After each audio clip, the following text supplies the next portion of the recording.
consueto appuntamento con il mio invito a cena. Mi vedete con un melograno, è il periodo adesso, noi vogliamo parlare di sana alimentazione, di stili di vita corretti nella prevenzione dei tumori. Infatti avrò al mio tavolo non solo la nostra nutrizionista, ma avremo il dottor Gianfranco Filippelli, oncologo, che ci spiegherà quali sono gli stili di vita corretti da seguire. Intanto andiamo in cucina con il nostro chef Alessandro Ferraro, che ci preparerà una ricetta proprio sul tema della prevenzione dei tumori.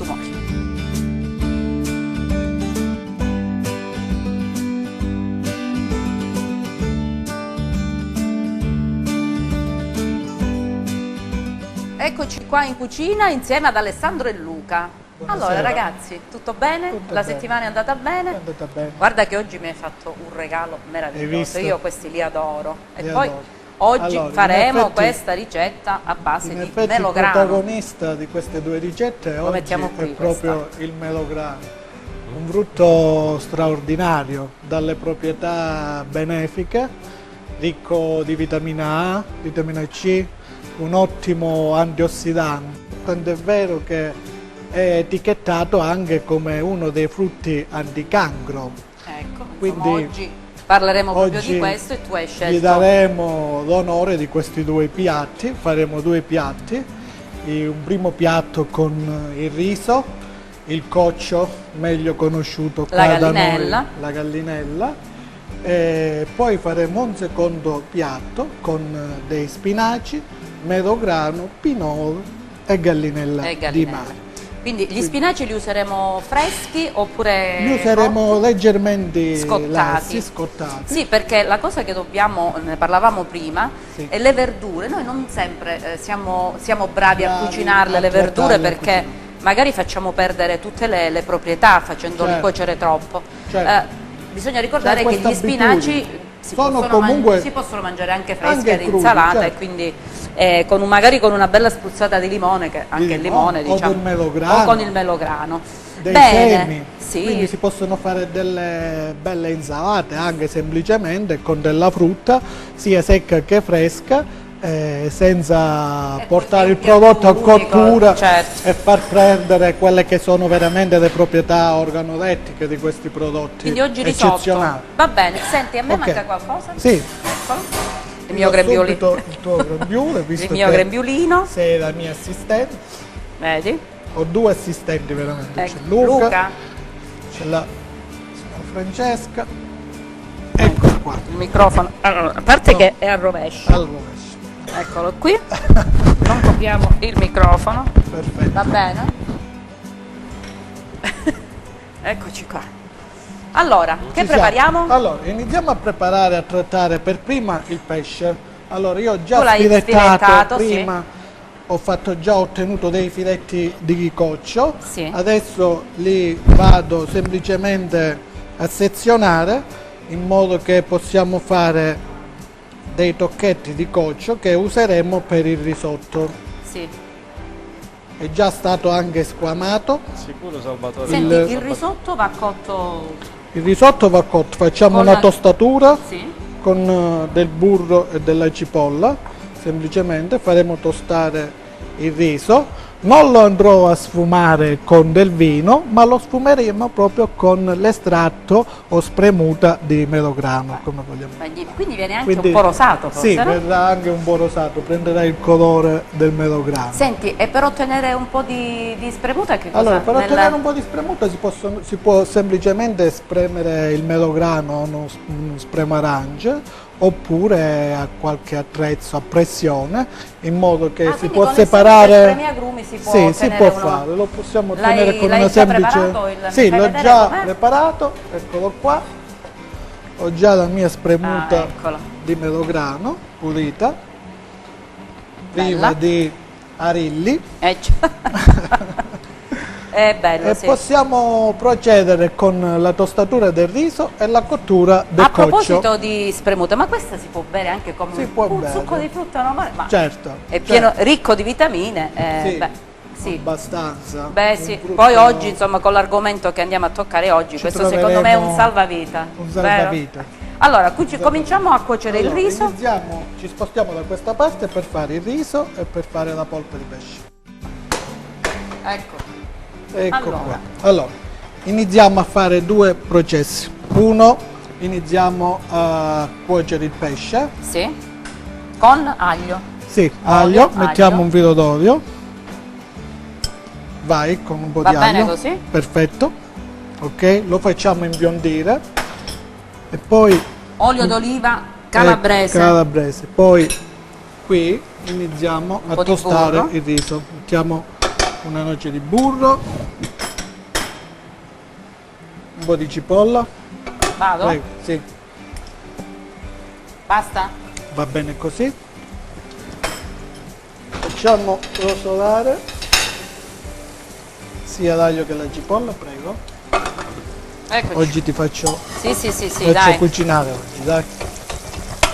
Poi il dottore Filippelli mi darà un voto. Ok, la cipolla è imbiondita, mettiamo il riso.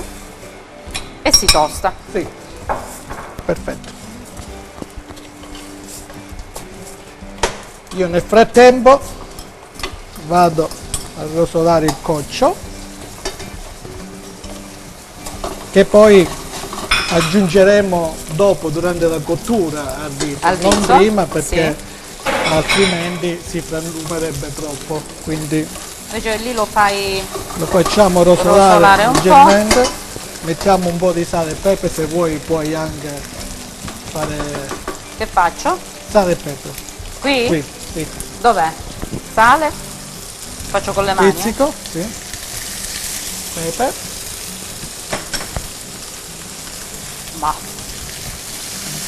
Basta. E mettiamo un po' di vino bianco.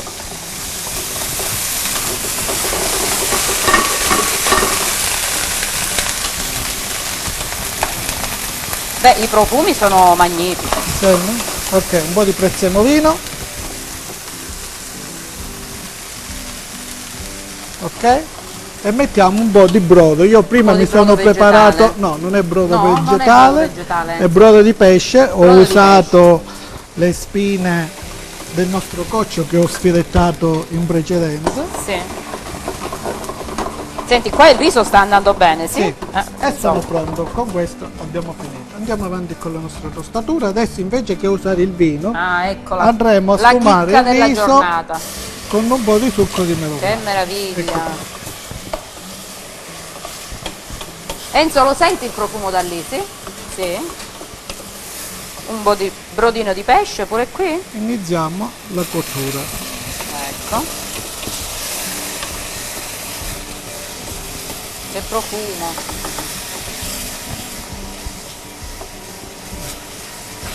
Ti vado bene come assistente o no? È perfetto. Luca, prenderò il tuo posto, sappilo.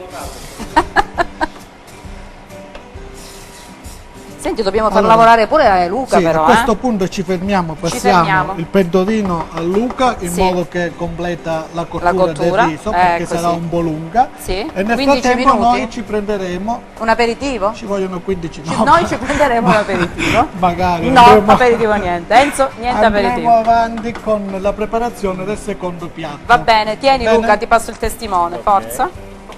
Grazie. Mi raccomando perché io l'ho trattato bene. Ci penso io. Il brodo l'abbiamo affidato a Luca, in modo così che Luca continua la cottura del riso perché è più, prende più tempo. Prenderemo cura, andremo avanti con il secondo piatto. Il secondo, intanto scottiamo gli spinaci. Scottiamo gli spinaci. Eccoci qua.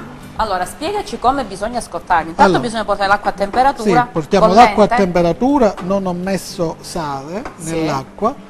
Il motivo per cui non ho messo sale è perché così facendo andrebbe a rovinare il colore degli spinaci. Quindi in questo modo senza sale avremo degli spinaci più verdi, più colorati. Sarà una cottura semplice, leggera, e poi andremo avanti anche con la cottura del filetto del coccio. Io nel frattempo preparo una padella.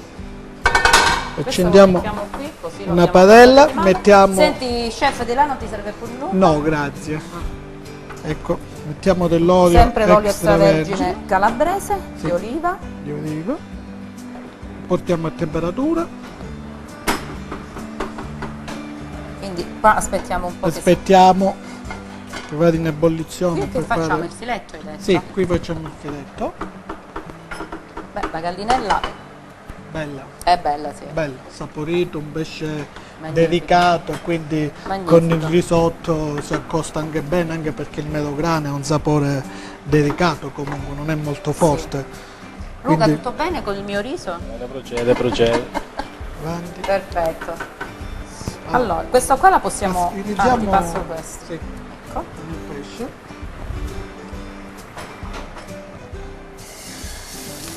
Non bisogna infarinarli perché No. a volte si infarina. No, in questo caso no.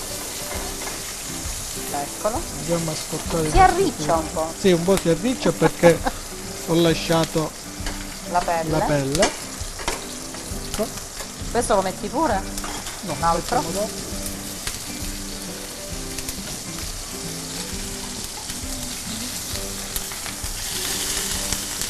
Stai attenta, va bene che sei attrezzata. C'è il grembiulino, il mio grembiulino, ecco qui.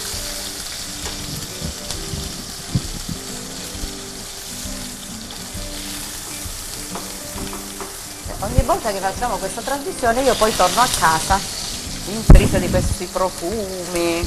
Beh, meraviglia delle meraviglie. Qua possiamo mettere gli spinaci o ancora no? Sì, possiamo Bravo. proseguire. Andiamo a lessare.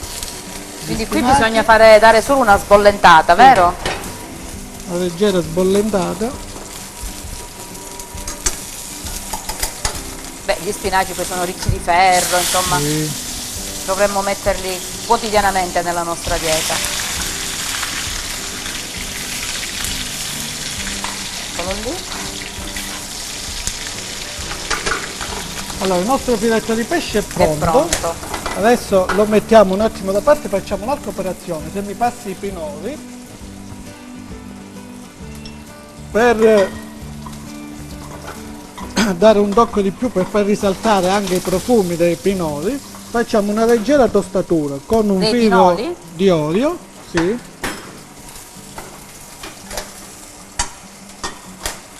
Aspettiamo che l'olio vada a temperatura, versiamo dentro i pinoli, ecco, così Io facciamo poi un provo po' a farle a casa queste tostare. ricette, ma non riesco. così sentiremo. Non Adesso ricordo. ti faccio sentire che Io profumo, no, lo sento già. che profumo Che che ha il fame, pinolo. ragazzi. Che penso, che Dopo che- fame. Eh? Allora, i nostri spinaci vanno bene, possiamo chiudere. Adesso li andremo a sgocciolare. E lì il filetto cuoce ancora, Sì, non succede niente. non succede niente. Ecco, facciamo rosolare Pinoli tostati. leggermente. Senti che profumo? Lo sento, sì. Senti? Senti che fame. Pinoli tostati. Siamo quasi pronti. Luca, come va? Vediamo. Vediamo un po'. Allora, nel frattempo Beh, ha preso io vado anche a un colore sgocciolare gli particolare, spinaci. sai? Sì, Ha preso un colore particolare, è il succo di, Sì, di melograno. Con il melograno, il brodo. Senti tu che sai come finisce, questa è buona, saporita, È buona. eh? Merita, merita. Merita ragazzi, merita sì. Questo è sempre il brodetto di pesce, Sì, sì. fatto con le vische, anche la testa, no? Del sì, pesce. fatto con la testa e con le vische. Allora, a questo punto possiamo completare la cottura del riso. Versiamo il restante succo di melograno. E a questo punto possiamo aggiungere anche Ecco il pesce che la abbiamo dadolata di coccio dadolata, ragazzi, dadolata. che prima abbiamo scottato. Beh. Caro il nostro regista che sei dall'altra parte, non sai quello che ti perdi, che ti stai perdendo. Per terminare la mantecatura Certo, perché non può mancare il burro. mettiamo una noce di burro e una punta di pane. Senti invece il formaggio, Andiamo. c'è chi mette il formaggio con il pesce. Sì, Sì, Non l'hai detto Dipende, molto dipende convinto. dal piatto, alcuni piatti magari lo chiamano, altri un po' meno, Questo quindi forse- la mantecatura poi può dividersi in due fasi, questa anche con l'aggiunta di parmigiano oppure semplice così con burro Beh, e sì. panna, dipende anche perché bisogna vedere il piatto se comunque ha dei sapori più forti o meno delicati. Io in questo caso non lo metto perché Perché è essendo molto un piatto delicato, sì. dedicato, il parmigiano andrebbe a coprire i sapori sia del melograno che Certo. della gallinella. Lui se la canticchia, non lo sentite, ma lui canticchia. Ho preparato Questo è e sale. Allora, nel frattempo che lui completa, ci spostiamo possiamo spostare. sì, da questa parte per impiattare l'impiattamento. già. Questo Se te lo mi porto io? porti questa padella e quella, grazie. Non scottano? No, non ti preoccupare, No. non ti faccio bruciare. Va Va. bene? Non scotta. Posso poggiare qua sopra? Sì. Allora, iniziamo con l'impiattamento del secondo. Allora, Sì. abbiamo Il famoso Gli letto di spinaci. sì, il famoso letto di spinaci. Abbiamo Adesso diciamo. gli spinacini, vedi, una cottura comunque leggera. Sì, Potevano anche essere crudi, sì, ma infatti. quindi il piatto, per Allora, chi non vuole vorrei dirvi, ma lessarlo, c'è il nostro operatore Leonetti che praticamente ha finito quasi tutti, Sì. no? Perché ha detto che gli fa passare il il raffreddore. raffreddore, l'ho notato, in effetti la giotolina era piena, Ecco, me l'ha già vedi, mezzata. Allora, abbiamo il nostro letto, come lo chiami tu, Letto. di spinaci. Andiamo ad adagiare il filettuccio di coccio Di sopra. gallinella. Dopodiché mettiamo Eccoli. dei chicchi di melograno.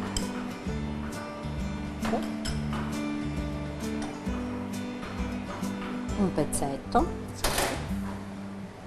E i pinoli che prima abbiamo tostato. Mettiamo anche un po' di salsina. Allora, questo qua l'ho Ecco. fatto prima in precedenza perché per farlo il tempo un po' di di preparazione tempo. Ma è che di cos'è? 2-3 ore. È Beh. spremuta di melograno ristretta. Come si fa? È semplicemente della spremuta messa in ebollizione sulla cucina e fatta cuocere per 2 o 3 ore finché si restringe e si addensa, quindi è una sorta di aceto balsamico cremoso, in questo Fatto col caso succo è di il melograno. melograno. Bellissimo. Andiamo. Vedi? Ah, che Sembra bello. Sembra una una gelatina. gelatina. Allora, per addensarla così metti qualcosa o no? No, Solo si la è ristretta, solo la cottura. Che bello. L'ho preparata prima perché, come ti dicevo, Vabbè, ci vuole tempo. Io occorrono l'avrei 2-3 bruciata ore. sicuramente. E ne mettiamo un pochino sul filetto. Che bella. Aggiungo un po' di olio Extravergine. extravergine e lo decoriamo con un po' di prezzemolino. Allora, Ecco, io questo non è vorrei il nostro dirvi, ma piatto. siccome siamo ad ottobre, siamo nel mese rosa, nel mese della prevenzione, beh, questo qui è un piatto, devo dire, Dedicato. magnifico e dedicato proprio a tutte le donne in questo mese meraviglioso di prevenzione.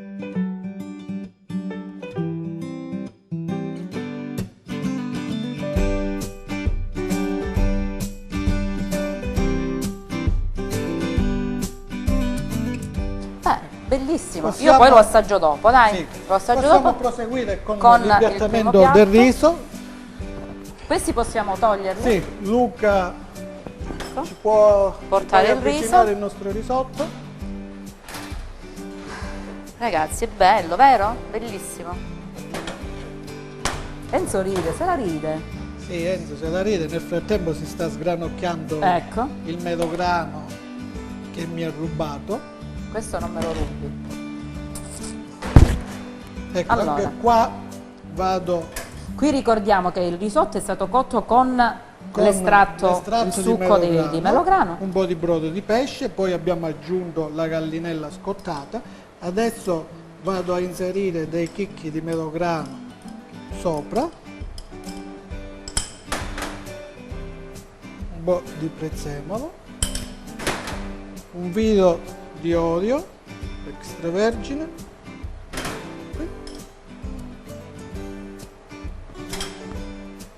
Un ciuffetto di prezzemolo. che foglio di prezzemolino per decorare. Questo mettiamolo dentro, guarda. Ecco qua, è il E nostro anche piatto. il primo piatto è fatto.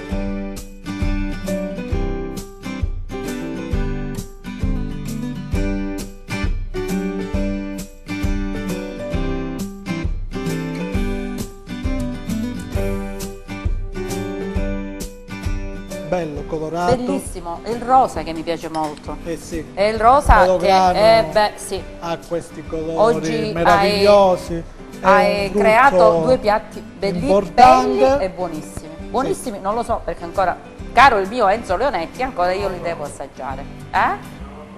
Adesso lo assaggio, Certo. Date una forchetta? Luca, gli diamo una forchetta alla nostra Francesca. Vediamo. Cucchiaio. Luca, ora voglio vedere. Allora, il riso si mangia col cucchiaio, col fare la forchetta, non col cucchiaio. Comunque.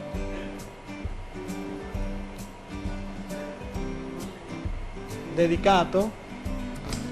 Enzo, purtroppo tu sei di là e io sono di qua. Lui ha assaggiato il melograno. Lui è buonissimo. Alessandro e Luca, bravissimi, Grazie. complimenti. Questo lo assaggio dopo.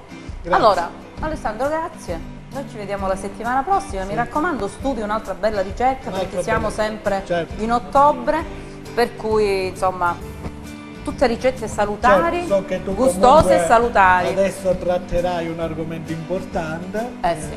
Noi Che mi sta particolarmente a cuore e quindi tu mi sei stato vicino anche in questo. Grazie ragazzi, ci vediamo settimana prossima e noi andiamo a tavola perché i miei ospiti sono già arrivati.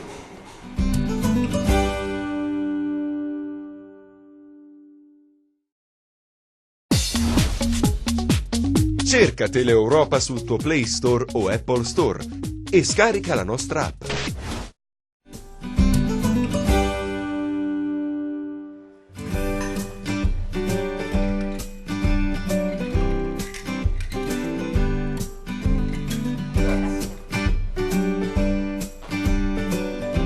Eccoci qua, io ho appena finito in cucina. State sorseggiando un buon, cos'è?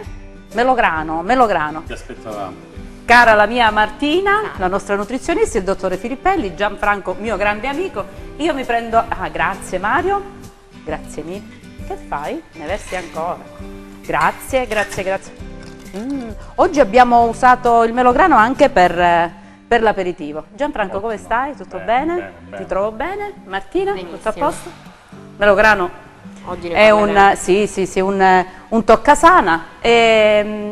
Io ho preparato un ottimo risotto oggi, poi lo assaggerai. Il nostro maître. Salve. È pronta la sala. Benissimo. Grazie. Questo ce lo portiamo, Certo, direi, no? ovvio. Ok.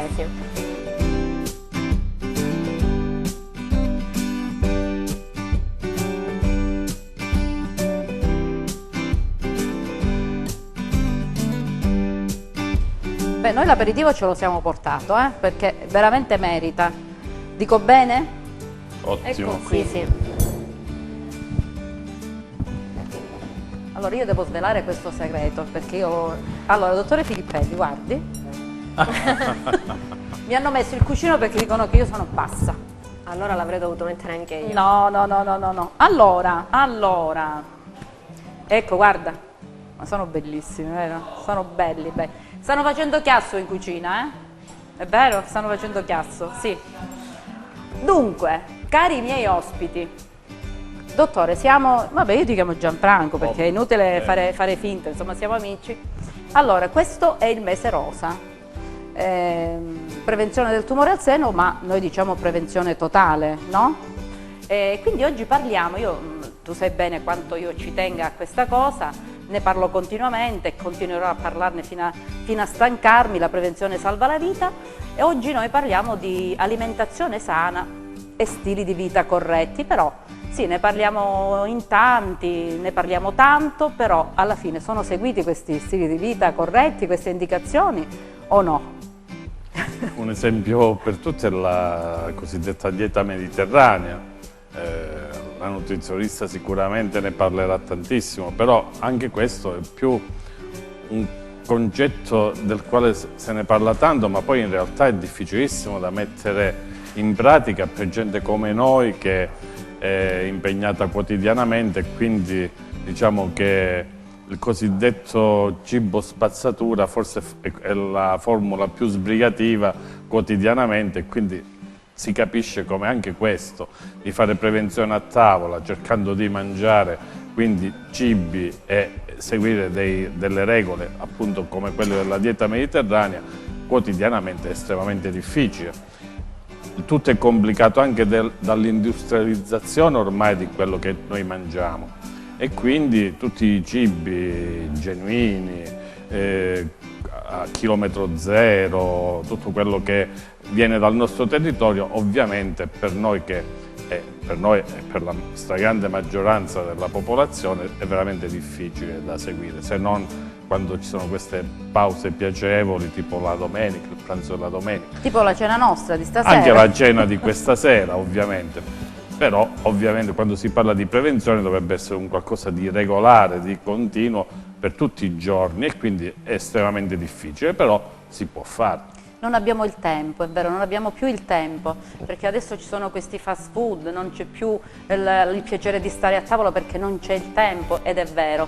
Allora, il professore Berlino, che è un noto epidemiologo che si occupa appunto di sana alimentazione, dice che noi dovremmo fare la spesa come facevano i nostri nonni, è così? Esattamente, sì. Diciamo che in ambito di alimentazione il cibo ha un ruolo molto importante per quella che è ovviamente la salute dell'individuo, ma in particolare ultimamente anche quella che è proprio la comunità scientifica si è espressa in merito al ruolo che ha l'alimentazione, in particolare con i tumori.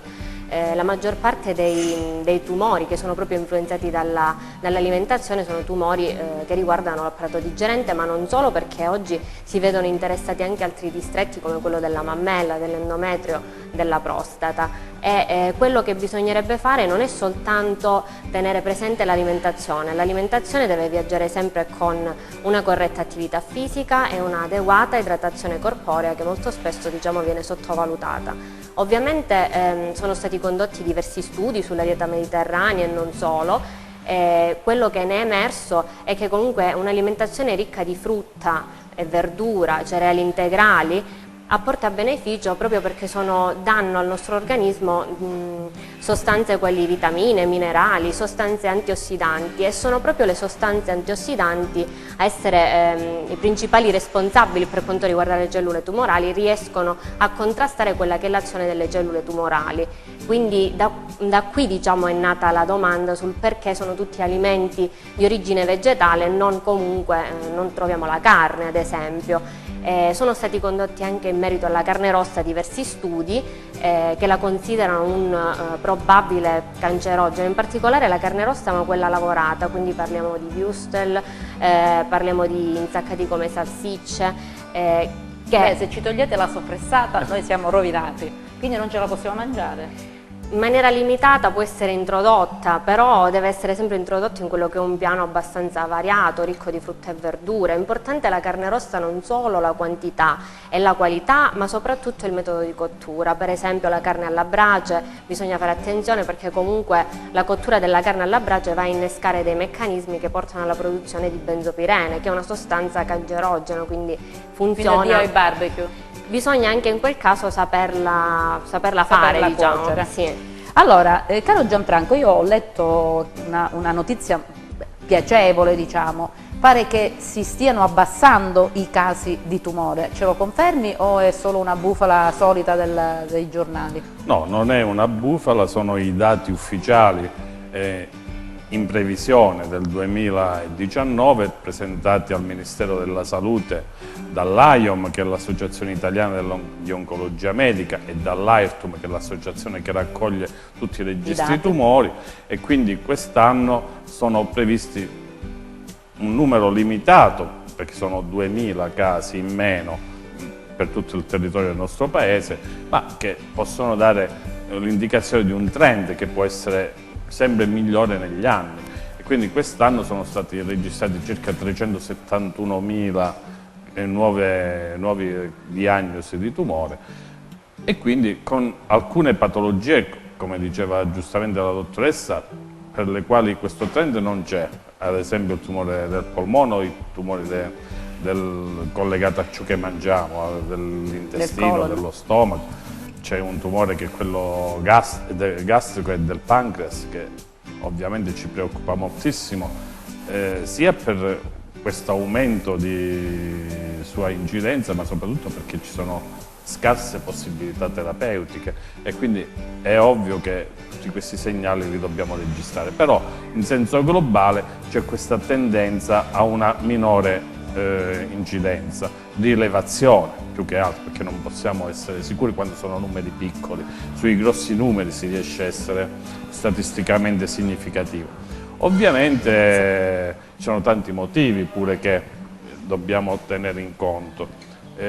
Come giustamente l'hai detto all'inizio, è la prevenzione che rimane ancora oggi l'arma vincente, nonostante tutti i progressi dal punto di vista delle tecniche chirurgiche, dei nuovi farmaci, delle nuove applicazioni della radioterapia.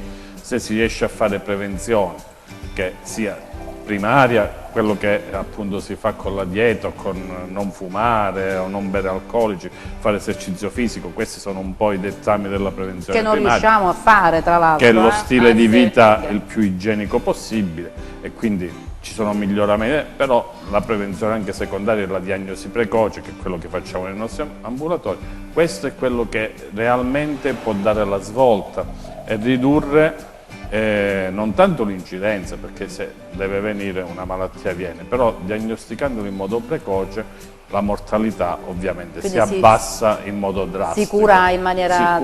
certo. Con meno spreco di risorse economiche. In Calabria, se vogliamo aprire No, non credo sia il caso. discorso di quello che sta succedendo in Calabria per quanto riguarda le risorse economiche, però ovviamente se si fa, ad esempio il caso del tumore della mammella, se si fa diagnosi precoce, che ormai è quasi gratuita ovunque, in base anche agli screening regionali che si fanno tramite le ASP, e si toglie un nodulo di 1 centimetro, un nodulo alla mammella, quindi un piccolo intervento ormai che non è nemmeno più demolitivo come una volta, si fa diagnosi, ovviamente ciò equivale al 99,99% a una guarigione totale. Il caso contrario, come spesso ancora purtroppo succede in Calabria, a Cosenza, ahimè, ne vediamo tanti, quando le donne si trascurano, non fanno prevenzione, si fanno diagnosi a volte di tumori inoperabili, localmente avanzati, e quindi ovviamente c'è tutto un percorso diagnostico terapeutico che si attiva, quindi chemioterapia preoperatoria, poi intervento, poi successive altri trattamenti, un dispendio di farmaci oncologici di nuova enorme, generazione, sì, certo, che sono costosissimi, e quindi capite bene come un paziente oncologico può gravare tantissimo sulle casse del sistema sanitario quindi investire nazionale. di più sulla prevenzione Quindi, è meno costoso rispetto alla cura, ovviamente. Assolutamente, è doveroso. E qui un elemento negativo: le calabresi accedono pochissimo agli screening regionali. Questa è una grossa lacuna. Sì, io parlavo l'altro giorno proprio con la responsabile dell'ufficio screening e tumori per l'ASP di Cosenza, e mi diceva: noi mandiamo gli inviti alle donne, ma su 100 ne rispondono il 30%, cioè questo è gravissimo. È gravissimo. I È dati paura, precisi sono paura. intorno al 38% per quanto riguarda il tumore e lo screening del tumore della mammella. È un dato bassissimo se lo confrontiamo con quello che succede in Lombardia o in Emilia-Romagna, dove l'adesione è del 78-80%. E voglio ribadire, sono esami completamente gratuiti. Dove quindi cos'è? Una questione di cultura o una questione di paura? Di cultura, di paura, di ritrosia ad andare negli ospedali, di difficoltà oggettive ad andare nei centri di prevenzione, perché la Calabria dal punto di vista dei collegamenti stradali e dal punto di vista proprio geografico è un paese, è una regione complicata.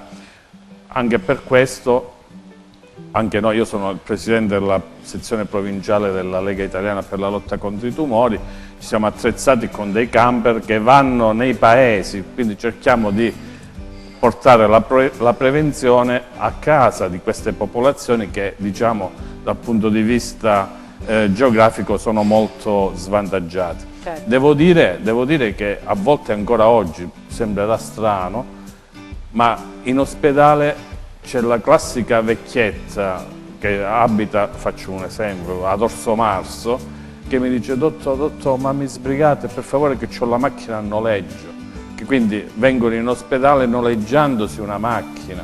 E quindi questo fa capire qual è il tessuto sociale nostro, che è molto complesso, e quindi questo è un fattore estremamente limitante.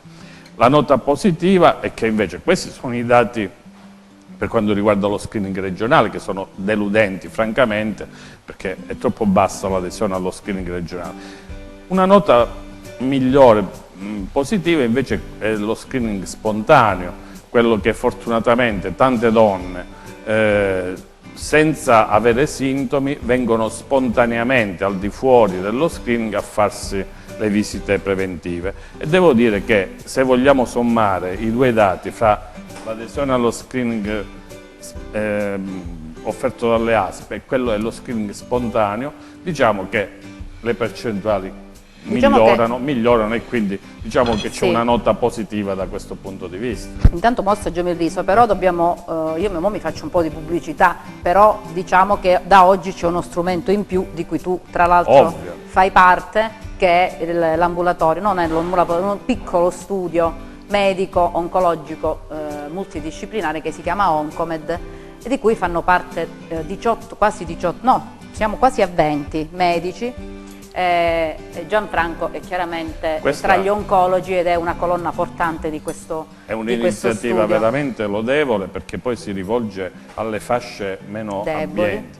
Anche come collocazione nel centro. Lo abbiamo voluto nel centro storico. È significativo e ovviamente noi tutti abbiamo il piacere, il dovere, l'onore di portarlo avanti, quindi io subito ho aderito alla tua questo lo so e te ne ringrazio.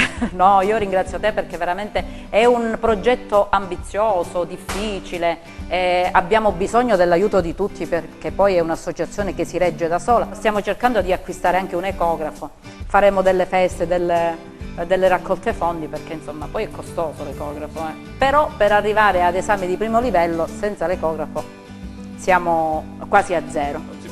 Vale la pena ricordare giustamente, come hai detto tu, che l'ecografo serve giusto per fare un primo livello. Un primo livello, assolutamente. Perché l'esame principale ovviamente è la mammografia. Certo. Ma questo poi sarete voi ad indirizzare i pazienti. Però giustamente l'ecografo, che tra l'altro si può fare in tutte le fasce di età, sia nella donna giovane dove l'ecografia è l'esame principale da fare, ma anche nelle donne anziane, magari se vengono con una mammografia già fatta in un altro studio o in una struttura ospedaliera, l'ecografo ti aiuta molto, è un esame complementare e quindi si riesce veramente. Senti, com'è il risotto? Squisito. Sono stata brava, allora è tutto merito dello chef. Devo dire ottimo. Buono, Enzino sta sempre al telefono. Buonissimo. Però dobbiamo scoprire se l'opera è dello chef o di qualcun altro. È dello chef assolutamente. Io ho solo mantecato il riso, l'ho giusto mantecato così. È buono, buonissimo. Senti Gianfranco, qual è l'età per accedere alla mammografia? Qual è l'età che tu consigli? Ci sono due tipi di età, cioè quella che obbligatoriamente è segnalata negli screening regionali, perché quando si fanno gli screening regionali, quindi su larga scala e quindi tante risorse economiche, ovviamente bisogna restringere il campione perché sennò le donne sono tantissime. E nello screening la mammografia si fa dai 50 ai 70 anni, per voler semplificare. Però in realtà i radiologi consigliano di farla già dai 40 anni in poi, dopo il ciclo mestruale, perché lì si raggiunge il massimo della visione. Le donne anziane, essendo in menopausa, ovviamente qualsiasi giorno vale la pena, si può fare la mammografia. Quindi queste sono le due direttive. Parliamo della mammografia. Invece per accedere ad uno screening, uno la mattina si alza e dice ma io mi voglio fare una colonoscopia, un esame particolare, cioè è così a qualsiasi età oppure dopo i 50 anni? Appunto, di prevenzione se ne parla appunto così tanto, ma in realtà la vera prevenzione efficace che si può tradurre in risparmi di vita è solo per il tumore della mammella, il tumore del collo dell'utero e il colon retto. Per tutte le altre patologie oncologiche ad esempio anche il melanoma, che sembrerebbe una diagnosi facile da fare sulla pelle, quindi all'esterno, non esistono campagne di screening e quindi vale l'autosorveglianza, nel senso che, come dici tu, mi alzo la mattina, mi vado a fare la visita del dermatologo, dal dermatologo mi faccio la mappa dei nei, e questa è una cosa che tutti noi dovremmo fare. Non ci pensiamo molte volte. Non si ci pensa, però purtroppo è così. Bisogna sapere, conoscere il proprio corpo. Anche il mio cavallo di battaglia è la mammella, però anche lì, per esempio, sull'autopalpazione ci sono tante polemiche, se vale, non vale. Io sono un fautore dell'autopalpazione. Io sono salva per questo. Bravo, ecco, vedi, lo posso dire, sono una testimone.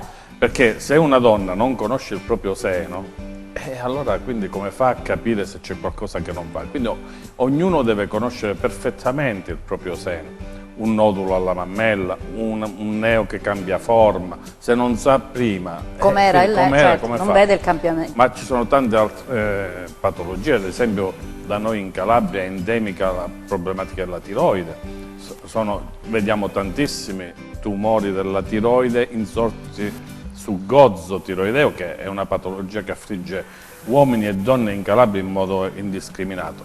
Quindi questo se uno non fa degli esami precisi, non si fa un calendario proprio di esami, è ovvio che poi vengono le sorprese e purtroppo devo sottolineare i tumori non danno mai segno di sé se non quando sono in una fase avanzata. Quando si ha già un sintomo da riferire a un tumore, spesso è già molto tardi, allora, e quindi bisogna entrare nell'ottica di anticipare. Non sempre è facile. Allora ti dico subito una cosa, l'idea di Oncomed mi è nata proprio per questo, perché una signora mi disse in un ambulatorio dove ci trovammo, perché io avevo questo tipo di problemi, dice guarda, tu fai bene a parlare di prevenzione. Io ero già stata operata, quindi parlavo sempre di prevenzione. Mi diceva ma tu fai bene a parlare di prevenzione, ma la prevenzione costa, la prevenzione ha un costo. C'è anche questo, cioè noi parliamo di Oncomed perché abbiamo questo tipo di, è un gruppo nutrito di medici specialisti però in effetti è vero, cioè fare una visita specialistica oggi costa. Può fare un percorso addirittura. L'ho detto prima, tantissime donne preferiscono, giusto, sbagliato, non sta a me dirlo, avere dei riferimenti precisi, avere il proprio medico di fiducia, e spesso si va anche privatamente dal medico di fiducia, e quindi ovviamente questo ha un costo ed è riservato, diciamo, a chi può permetterselo, parliamoci chiaro. Però ciò non toglie che in tutte le strutture pubbliche e soprattutto anche nelle strutture di volontariato, e Oncomed è un esempio brillante, è possibile fare questi esami di prevenzione che vanno dal pap test all'ecografia intravaginale per lo screening magari sempre spontaneo del tumore dell'ovaio, che è un'altra patologia estremamente preoccupante, e quindi diciamo che c'è la possibilità gratuitamente o a prezzi tipo ticket sanitario sì. di poterla fare la prevenzione. Le fasce meno abbienti sono sempre state tutelate nel nostro sistema sanitario, che voglio sottolineare fortunatamente ancora esiste, ancora funziona, e quindi noi diciamo siamo protetti da questo punto di vista. Certamente, per ritornare, se le donne non vanno alle chiamate gratuite per lo screening, e quindi tutte le risorse vanno perse, perché il medico va là, il mammografo aspetta, e poi dopo, quando si chiama per fare una mammografia, ci vogliono 4-5 mesi, sto leggendo nelle ultime rassegne stampa in vari aspetti della Calabria, che danno gli appuntamenti addirittura oltre un anno. Ragazzi miei, ci dobbiamo pure dare una regolata, la Calabria è questa, purtroppo le risorse sono poche, quindi approfittiamo di tutto quello che è gratuito. Ci viene servito veramente. Il mondo del volontariato ci aiuta tantissimo, ripeto, e spero collaboreremo sempre di più fra l'ILT, Oncomed, noi abbiamo tante strutture che possono anche essere utili all'attività nostra, mi permetto di dire. Certo. Lì appunto si può venire a fare check-up completissimi. Noi abbiamo dall'oculista al nutrizionista, allo psicologo, all'ortopedico, perché un paziente oncologico è un paziente sì. internistico, a 360 gradi ha Ci problemi. sono tutte le Si specialistiche. pigliano... Ti devo fermare un Sì. attimo perché c'è la pubblicità, noi nel frattempo assaggiamo il riso, altrimenti si scuoce. Ce lo finiamo. Ce lo finiamo.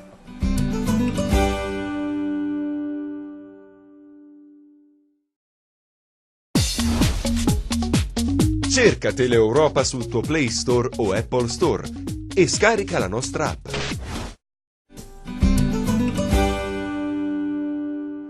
Il risotto era buonissimo, il risotto era veramente buono, complimenti ad Alessandro, il nostro chef, e a Luca, il suo assistente. Io ho solo mantecato un po' il riso, però insomma ve ne siete accorti.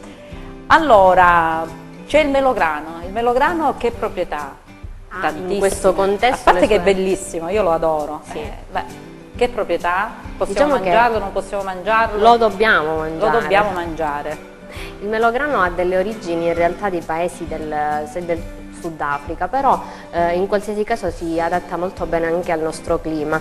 È ricco di vitamine, di sali minerali, vitamina A, la vitamina C, di sali minerali, ma soprattutto di antiossidanti, che in un contesto tumorale abbiamo visto essere molto importanti. Quindi può essere utilizzato sia come frutto, sempre seguendo la stagionalità, proprio perché è il frutto di questo periodo, frutto lontano dai pasti, metà mattinata o comunque anche metà pomeriggio, ma può essere introdotto anche in una sana colazione, ad esempio accompagnato da uno yogurt, quindi può essere inserito e anche come ingredienti, come abbiamo visto oggi nel risotto, e a quanto vedo anche nel secondo piatto, diciamo, viene introdotto. Questa è la gallinella con gli spinaci e il melograno. Quindi questo è proprio ricco di tutte le sostanze di cui in questo momento abbiamo bisogno. È bellissimo, vero? Sì. Dunque qui invece da bere abbiamo il succo di melograno, il vino e l'acqua. Su molte tavole purtroppo invece del vino o del melograno, addirittura del melograno, arrivano le cosiddette bibite gassate, dolcificate, forse un po' troppo, vero Gianfranco? E soprattutto nei ragazzi, sono tutte le cole oppure le aranciate, sono tutte bibite molto zuccherate. Ecco, fanno bene o no? Soprattutto ai ragazzi? Assolutamente no, la nutrizionista ne sa sicuramente più di me, però sono state fatte delle prove di essiccamento di queste bibite, ad esempio sull'aranciata gassata o sulla Coca-Cola c'è un residuo di zucchero che è veramente impressionante, che noi quando la beviamo ovviamente è molto palatabile, molto buono da questo punto di vista e non ce ne rendiamo conto, però chi fa un abuso, perché a me piace parlare sempre ovviamente di abuso di questi alimenti, come anche per la carne rossa, è stata sempre demonizzata, però secondo me invece, senza esagerare, un alimento. Noi siamo onnivori, per cui dobbiamo mangiare assolutamente tutto. Non bisogna Le bibite, abusare, certo. ovviamente, in primis sono frutto dell'industria e questo già è poco raccomandabile. Sono cariche di zucchero e quindi possono sicuramente favorire, soprattutto per chi è portatore e non lo sa, di problematiche tipo la sindrome metabolica, una tendenza al rialzo della glicemia, e quindi poi sono in aumento questo da tipo giovani poi si porteranno avanti con gli anni queste problematiche, ed oggi stiamo assistendo a un aumento esponenziale di tutte le sindrome metaboliche che possono essere correlate, ahimè, anche con una maggiore insorgenza di tumori e con la concausa dell'obesità e dell'aumento di peso, e questo è un fatto che non deve succedere. Quindi possiamo dire che gli zuccheri sono un nutriente dei tumori, delle cellule tumorali. Sì. Questo lo possiamo affermare. Sì, questo sì, quindi dovremmo fare una dieta veramente meno con meno ricca, zuccheri. con meno zuccheri, soprattutto questi molto raffinati, e quindi fare un livello di educazione alimentare a livello, proprio come diceva la dottoressa, a livello scolastico, per far capire ai bimbi che non bisogna da piccoli affidarsi alla sbrigativa merendina confezionata e roba varia, ritornare un po' ad usanze più antiche. Ritorniamo al discorso con cui abbiamo iniziato della mancanza di tempo. Una volta si facevano i ciambelloni a casa, magari con le farine poco raffinate, adesso si mette nello zainetto del ragazzo la merendina così veloce, ma in realtà, Martina, non è per niente salutare. Poi che cosa metteresti tu nello zainetto di un ragazzo? Frutta fresca, frutta secca, perché no? Perché comunque anche i bambini possono mangiare le mandorle, le noci, e quindi questo già rappresenta una sana, anche perché la colazione, la merenda pomeridiana e mattutina è una sorta di spuntino, non deve essere un pasto completo. Scusami un attimo Gianmarco, puoi iniziare col pesce perché altrimenti lo trovi mentre io chiacchiero con la Martina.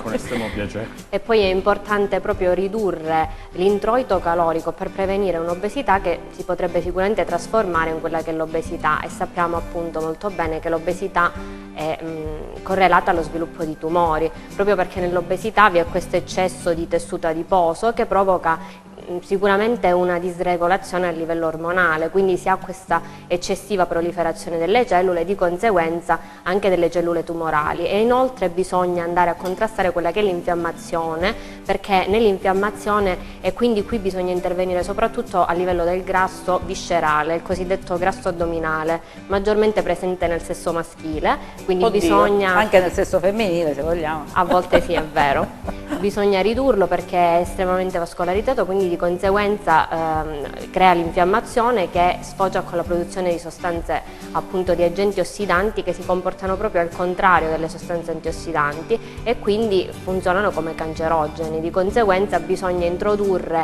agire in maniera diretta introducendo tramite l'alimentazione le sostanze antiossidanti, ma agire anche in maniera indiretta, quindi riducendo direttamente il peso in maniera da ridurre l'infiammazione. Io non so quanto tempo abbiamo ancora, se mi date un segnale. Abbiamo 7 minuti, abbiamo tantissimo. Com'è il pesce? Buono? Ottimo, buono. veramente buono. Dai, assaggia, vediamo, questo io non c'entro, però mi sembra Queste buono. opere dello chef. Per rimanere in tema, il pesce entra proprio di diritto, ma alla grandissima. Ma per forza, 3 volte alla settimana va bene. La nostra alimentazione. Tra l'altro siamo una regione bagnata da mare ovunque, quindi dovremmo mangiarlo tutti i giorni. Con tantissima pesca di pesce buonissimo, anche il pesce azzurro che tra l'altro costa anche pochissimo, consentitemi di dirlo, quindi ovviamente ne dobbiamo veramente approfittare. La gallinella in particolare è veramente Noi la settimana ottima. scorsa abbiamo preparato la lampuga, che è tra l'altro anche un altro pesce azzurro ed era buonissimo, il nostro chef ha preparato un piatto fantastico. Allora, quindi prevenzione, io direi di concludere in questo modo, nel senso che molta attività fisica, no? Ma che non deve essere quella che si pensa di chiudersi in palestra, sforzarsi, correre in modo disperato e fare la passeggiata veloce, che riesce a vedere anche il paesaggio, godere di tutto quello che ci circonda e fa stare bene anche dal punto di vista psicologico. Questo ecco, quanto è importante il fattore psicologico nei malati oncologici? Per noi, soprattutto in ospedale a Paola, abbiamo sviluppato un grosso servizio di psico-oncologia, perché c'è un nesso assoluto fra queste due problematiche. Vediamo tantissimi pazienti che sono depressi, che hanno sviluppato poi neoplasie. Guarda, adesso ti racconto un episodio, perché so che tu sei molto vicino a questa cosa. Io sono andata a fare visita all'ospedale di Cosenza al reparto di oncologia e abbiamo portato un po' di musica, dei ballerini, insomma i malati erano un po' smarriti perché non avevano mai visto una cosa del genere, però poi contenti. E la cosa che mi colpì fu una signora che veniva, non so, dalla provincia comunque, e stava facendo la chemioterapia in quel momento, mi ha chiamato, io ero nel corridoio, mi ha chiamato, ha detto vieni qua un attimo, signora dica, ha bisogno di qualcosa, le posso essere utile? E mi ha detto sì, ho bisogno solo di una carezza. Bellissima quindi questa. Io, allora immagina io in che condizioni poi sono finita, perché certo. Sono scoppiata a piangere, perché poi è cioè ti sembra strano pensare che una persona ad una persona possa mancare una carezza o un abbraccio. Questo rientra nel capitolo più vasto dell'umanizzazione delle cure e degli ambienti, degli ospedali dove vengono queste persone che hanno a volte più bisogno di una carezza, di un sorriso, di una pacca sulla spalla che di tanto altro, e questo ci fa capire anche per noi medici, per gli infermieri, che sono le figure più importanti in oncologia, perché in oncologia, ma in tutti gli ambiti, le altre specie, che sono quelli che veramente stanno vicino al paziente. L'approccio giusto che ci deve essere, che deve rientrare in quest'ambito dell'umanizzazione del rapporto. Senza questo, e questo devo dire è un vanto nostro, il mio reparto di Paola proprio ha fatto suo questo concetto e la gente viene con estrema fiducia. Quando le persone spesso vengono da fuori regione, perché c'è l'emigrazione sanitaria che è un problema grosso in Calabria, vanno a Milano, Roma, poi ritornano qua e dicono: ma qua si sta meglio che a Roma e a Milano. E per noi questo è veramente perché poi fuori in questi grossi ospedali purtroppo i malati vengono curati con le migliori tecnologie eccetera, però poi diventano solo numeri, e quindi l'umanizzazione degli ospedali secondo me è alla base della terapia oncologica, no? Io voglio anche spezzare una lancetta riguardo Oncomed. Noi abbiamo questo studio piccolino, ma quello che ho voluto mettere io già dall'inizio sono i colori dei quadri particolari, e poi ci sono i muri tutti in pietra di tufo, perché secondo me l'accoglienza, la persona malata che viene, come pure nel tuo reparto che io ho visitato ed è meraviglioso, deve essere appunto la carezza che ti manca, l'abbraccio che manca a queste persone. Mi dicono che ancora abbiamo tempo, sì. Io, se posso, per continuare in questo filone, addirittura nei nostri reparti, ma noi diamo molto tempo a dei progetti fatti sempre con la supervisione dei nostri psicologi, ad esempio di film terapia, musicoterapia, colori, estetica oncologica. Equipe di estetiste vengono in reparto ed è forte l'immagine di vedere la donna che mentre fa la flebo, per esempio, del classico farmaco rosso che incute tanta paura, si fanno un maquillage, si rendono belle e si distraggono. Sì, perché la donna, ecco, durante questo tipo di terapia, ma anche gli uomini perdono il rapporto con la propria femminilità, con la propria bellezza, quindi anche noi faremo in Oncomed, e quindi tu ci sarai pure,